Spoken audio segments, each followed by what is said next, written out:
Today, I'm going to share with you how I kind of prepare and do a listing appointment for home sellers. In the past, I used to get really nervous and have a lot of anxiety about doing listing appointments because even though I am a realtor and we're expected to be social and talk a lot, I really don't like a lot of attention on myself.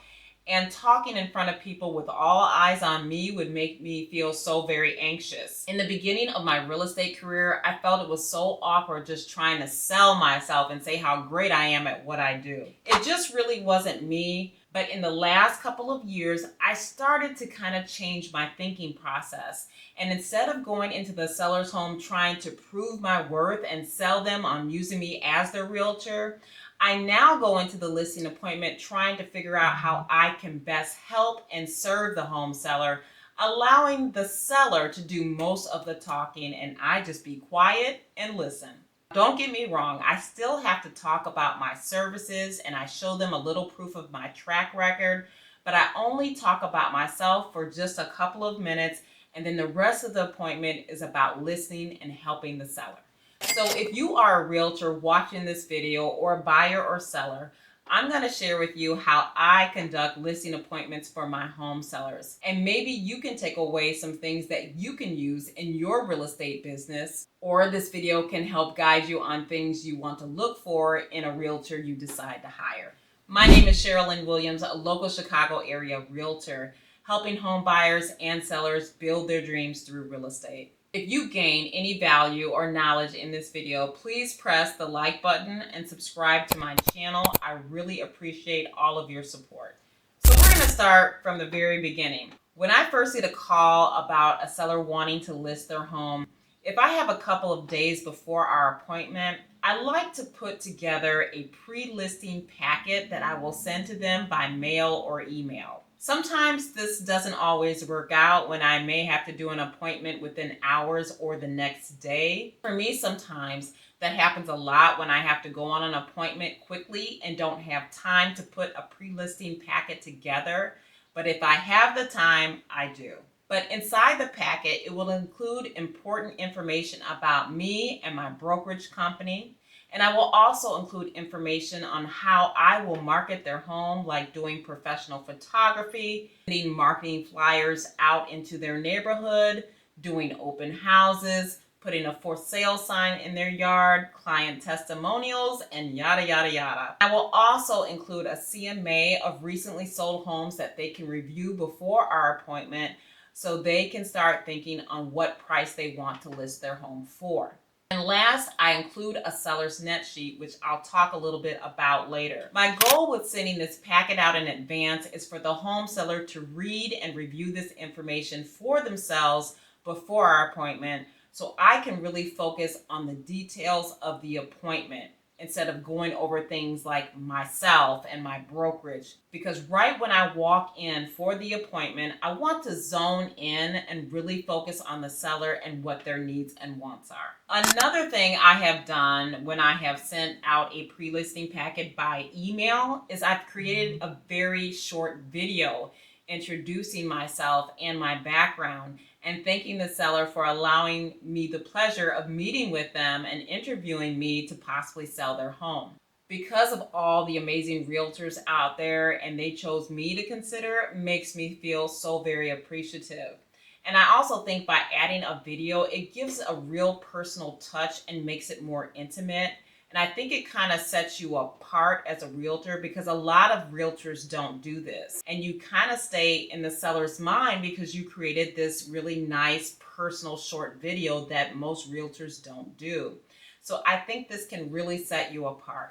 On the day of the appointment, I always try to dress professionally. I don't wear jeans, and I'm not saying you can't wear jeans, but for me, I just think it looks more professional to wear a nice pair of slacks with a nice blouse or blazer or dress or a skirt. Believe it or not, first impressions really make a difference.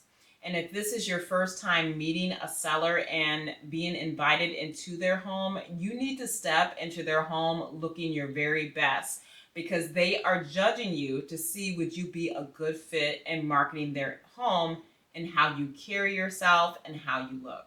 I always arrive at the appointment 5 minutes early, and I try to actually ring the doorbell 5 minutes before the appointment.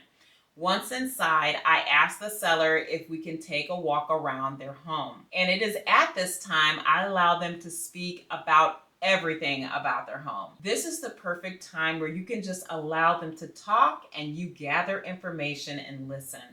And most sellers love talking about their home and all the great things and projects they have done over the years. And it's usually at this time the home seller will tell you their motivation on why they are selling.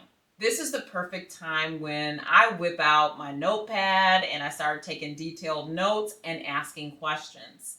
This also is the best time to build up rapport with the seller, and it also relaxes me too because I don't have to do all the talking. I try to find some type of common ground between the seller and I.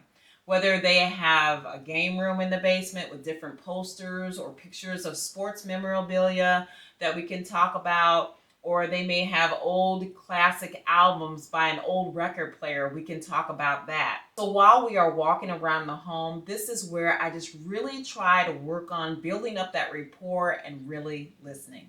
As we're walking, I'll ask them some questions like, how old is the roof, or how old is the HVAC system? I try to educate myself and gather as much information that I can because buyer's agents will be asking me questions about the home. And even at open houses, when buyers come into the home, they will be asking me specific questions that is important for me to know. I don't want to look like I have no clue and I'm just like a deer in headlights when I'm asked questions. So it's really important and professional to be well versed in the home that you plan to market. After the tour around the home, we then can take a seat at the kitchen table or dining room table, and I speak about my marketing plan. And they probably already read this or skimmed through this in my pre-listing packet that I sent to them. So I go over this very briefly. After we discuss the marketing plan, we go over the comps of comparable homes. I always tour active similar homes in their current neighborhood that are on the market for sale before the listing appointment. And sometimes I will even invite the seller to come with me to look at these homes so they can see for themselves the competition that they will be up against with their home. And I also feel it helps us to set the right price for their home. I do all of this to show my knowledge and that I do my homework and I know their neighborhood and their market. I feel it adds a layer of care and that I'm educated and knowledgeable about their market. And it just makes me feel like I am a true professional. Now, this CMA is really going to help us set the price of their home at the right price. Sometimes you still may have those sellers that are stubborn that think their home is the best home on the block and they may want to overprice it.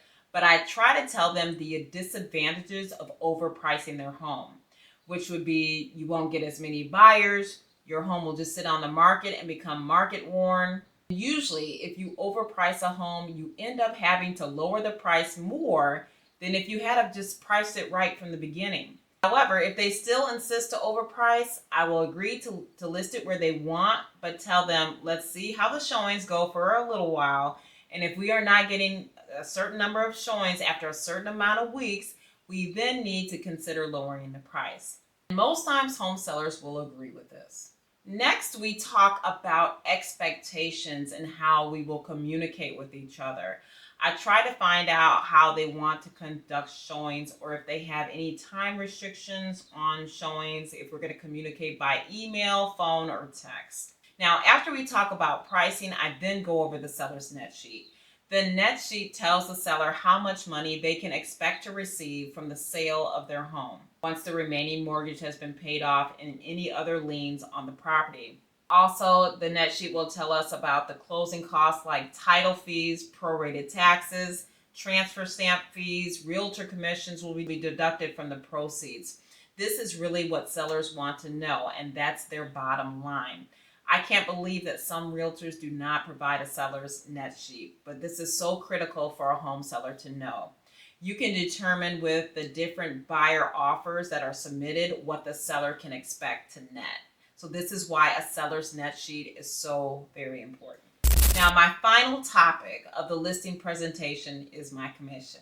Now, because of the NAR lawsuit and the changes over commission, I just try to let the seller know that in the past, the seller usually paid a certain commission to their listing agent, and the listing agent would usually split their commission in half and share it with the buyer's agent for bringing a willing and able buyer. But now sellers have an option to still pay for the buyer's agent's commission, pay part of the buyer's agent commission, or not pay their commission at all and only pay my commission. This can be done either as a percentage or a flat fee or whatever we agree upon, because commissions are negotiable.